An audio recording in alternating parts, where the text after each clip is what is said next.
আজকে আমি অনেক গাছ লাগিয়েছি, কিনেছি, লাগাইনি তো কিনেছি। এই যে এটা হচ্ছে একদম টুকটুকে লাল গোলাপ, এটা হচ্ছে ইটগুড়ি কালার, সরি লেবু কালারের হচ্ছে জবা, একটা ইটগুড়ি কালার, এটা এটা নট লাল। আর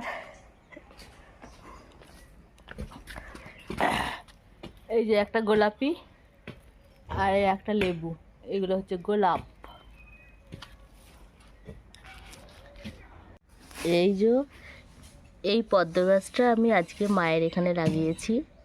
তো এটা আমি বাড়িতে একদম তৈরি করেছি, বাড়িতে আমার যে পদ্ম গাছ ছিল তার থেকে এই টিউবার তৈরি করে, টিউবার থেকে আমি এই গাছটাকে তৈরি করেছি, তো মায়ের এখানে লাগিয়েছি।